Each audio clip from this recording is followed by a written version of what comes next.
Hi అండి, అందరూ ఎలా ఉన్నారు? నేను చాలా బాగున్నానండి. మీరు కూడా బాగున్నారు అనుకుంటున్నాను. నేను నా కిచెన్లో చేసుకునే చిన్న చిన్న చిట్కాలు మీకు షేర్ చేస్తానండి.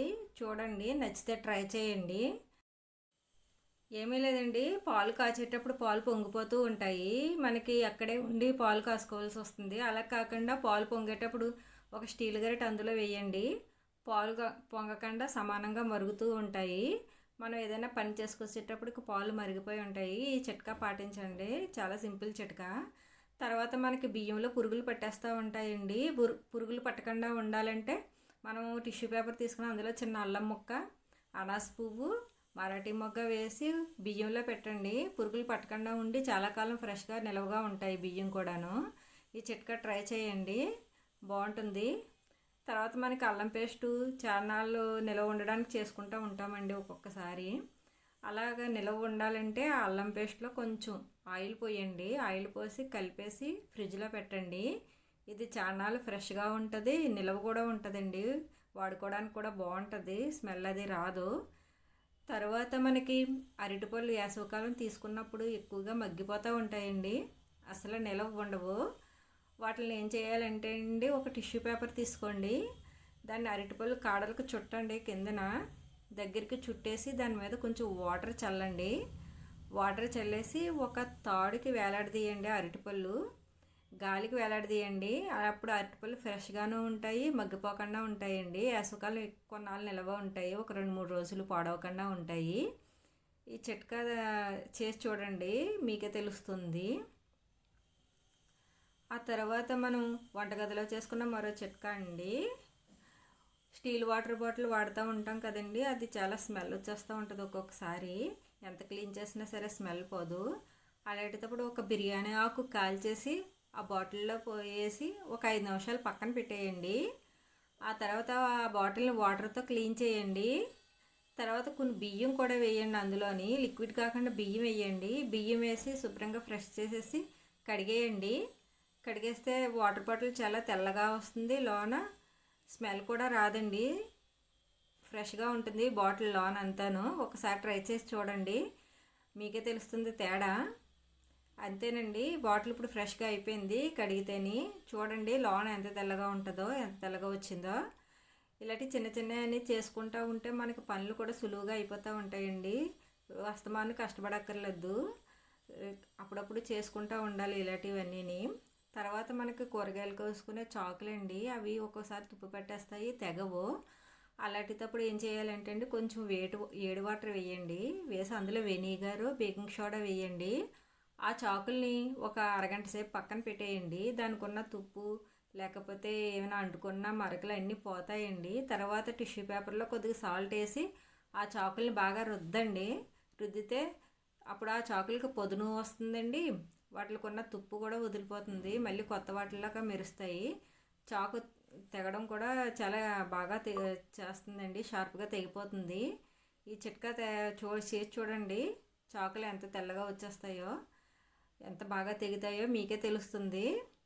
నేను ఎప్పుడు చాకులు ఇలాగే చేస్తానండి, అస్తమానం ఏమీ కొనక్కర్లేదు. చాకులు ఇలా చిన్న చిన్నవి అన్నీ చేసుకుంటే మనీ కూడా సేవ్ అవుతుందండి మనకి. ఒకసారి చేసి చూడండి, నేను చేసుకునే మీకు షేర్ చేస్తున్నానండి. చూడండి ఎంత తెల్లగా వచ్చినాయో, తెగడం కూడా బాగా తెగుతాయండి. తర్వాత మనం కూరగాయలు కోసుకునే చెక్క ఉంటుంది కదండి, అది కూడా అప్పుడప్పుడు నల్లగా అయిపోతూ ఉంటుంది. అప్పుడు ఏం చేయాలంటే ఆ చెక్క మీద ఇప్పుడు వాటర్ తీసుకున్నాం కండి, చాకులు నానబెట్టిన వాటర్తోనే క్లీన్ చేసేసుకోవచ్చండి. దాన్ని కొద్దిగా సాల్ట్ వేసి ఆ వాటర్ వేసి శుభ్రంగా ఒక క్లాత్ తీసుకొని దాన్ని శుభ్రంగా తుడవండి. తుడిస్తే దానికి ఉన్న మురికిపోతుంది. కూరగాయల గురించి ఏమైనా అంటుకున్న జిడ్లు ఏమన్నా సరే పోతూ ఉంటాయండి, ఏమీ ఉండవు వాటికి. చాలా తెల్లగా వస్తుంది, మళ్ళీ కొత్త దానిలా మెరుస్తుంది. సాల్ట్ వేసి బాగా క్లీన్ చేయాలండి దాన్ని. ఒక 10 నిమిషాలు అలా రుద్దితే దానికి ఉన్న జిడ్డు అన్నీ వదిలిపోతాయండి. వదిలిపోయాక శుభ్రంగా వాటర్తో కడగాలండి. కడిగి అప్పుడు మళ్ళీ మనం వాడుకోవచ్చు, అది చాలా ఫ్రెష్గా ఉంటుంది. అస్తమానం ఇలాంటివన్నీ చేసుకుంటూ ఉంటే ప్రతిదీ కొనక్కర్లేదండి, కొంచెం నీట్గా ఉంటాయి చూడడానికి కూడాను. ట్రై చేయండి, ఈ చిట్కా బాగుంటుంది. ఇవన్నీ అస్తమానం చేయక్కర్లేదండి, వారానికి ఒకసారో 15 రోజులకు ఒకసారో చేసుకుంటే సరిపోతుంది. రోజు చేయాలన్నా ఏమీ ఖాళీ ఉండదు ఆడవాళ్ళకి. పనులే సరిపోతాయి. చూడండి ఎంత తెల్లగా వచ్చిందో ఈ కూరగాయలు కోసుకునేది. చాలా బాగా పనిచేస్తుందండి ఈ చిట్కా. తర్వాత మనకి ఫ్రిడ్జ్లోని ఐస్ పెట్టేస్తూ ఉంటుందండి, చాలా గట్టిగా పడుతుంది, మొత్తం అంతా రాకుండాను మొత్తం మూసిపోతూ ఉంటుంది. అలాగ అవ్వకుండా ఉండాలంటే ఒక కప్పులో ఉప్పు తీసుకోండి. రాళ్ళ ఉప్పు తీసుకొని దాన్ని డీప్ ఫ్రిడ్జ్లో పెట్టండి. ఐస్ ఇంకా పట్టదండి, కూలింగ్ అంతా ఫ్రిడ్జ్ అంతా ఉంటుంది. గాజులు కూడా అంతేనండి, వేసుకుంటే అస్తమాన్ని పగిలిపోతూ ఉంటాయి. అలా పగలకుండా ఉండాలంటే ఒక గంట డీప్ ఫ్రిడ్జ్లో పెట్టండి. గాజులు గట్టిగా అవుతాయి, చేతులకి చాన్నాళ్ళు ఉంటాయి పగలకుండాను. తర్వాత కారం అండి, మనం కారం సంవత్సరానికి కూడా ఆడించుకుంటూ ఉంటాము, నిల్వ చేసుకుంటూ ఉంటాము. కారము రంగు మారకుండా ఎక్కువ నిల్వ ఉండాలంటే అందులో ఒక దాల్చిన చెక్క పెట్టండి. దాల్చిన చెక్క పెడితే కారం కలర్ పోకుండా ఉంటుంది, నిల్వ కూడా ఉంటుందండి. ఈ చిట్కా కూడా మీరు చూడండి, చేసి చూడండి, మీకే తెలుస్తుంది. తర్వాత సాల్ట్ అండి, మనం ఎంత సాల్ట్ ఎంత మూత పెట్టినా సరే అది చెమ్మ వచ్చేస్తూ ఉంటుందండి ఒక్కొక్కసారి. ఆ చెమ్మ రాకుండా ఉండాలంటే ఒక టిష్యూ పేపర్ చిన్నగా మడత పెట్టి ఆ సాల్ట్లో పెట్టండి. సాల్ట్ చెమ్మ పెట్టకుండా ఉంటుంది, ఎప్పుడు ఫ్రెష్గా ఉంటుంది వాడుకోవడానికి కూడాను. తర్వాత మనం కాక్రోచ్ వచ్చేస్తూ ఉంటాయండి ఎక్కువగా వంటగదిలోకి. ఆ కాక్రోచ్ రాకుండా ఉండాలంటే ఒక విక్స్ డబ్బా తీసుకొని దాన్ని అక్కడక్కడ రాయండి. ఇలా వారానికి ఒకసారి చేయండి. వారానికి ఒకసారి చేస్తే కాక్రోచ్ రాకుండా ఉంటాయి. ఈ వంటగది కూడా ఏ క్రిములు అయ్యి రాకుండా ఆ స్మెల్ వచ్చినప్పుడల్లా పోతూ ఉంటాయండి. ఇది ట్రై చేయండి. మనం పాలు తోడటానికి ఒక్కొక్కసారి మన దగ్గర పెరుగు ఉండకపోవచ్చు. అలాంటప్పుడు ఒక పచ్చిమిరపకాయ తొడుముని చిదిమేసి తొడుము పచ్చిమిరపకాయ అందులో వేసేయండి. పొద్దుటికి పాలు ఫ్రెష్గా తొడుగుపోతాయి, చాలా బాగుంటుంది పెరుగు కూడాను. ఇది కూడా ట్రై చేయండి. తర్వాత ఇప్పుడు అందరూ కూడా గాజు సీసాలు తీసుకుంటున్నారండి ఆయిల్ బాటిల్స్ కింద. అవి చేయి జారిపోవచ్చు, లేకపోతే ఆయిల్ చుట్టూ అయిపోయి జిడ్డుగా అయిపోవచ్చండి. అవి అవ్వకుండా ఉండాలంటే మన పిల్లలు సాక్స్ ఉంటాయి కదండి, అవి శుభ్రంగా క్లీన్ చేసేసి ఆ సీసాలకు తొడిగేయండి.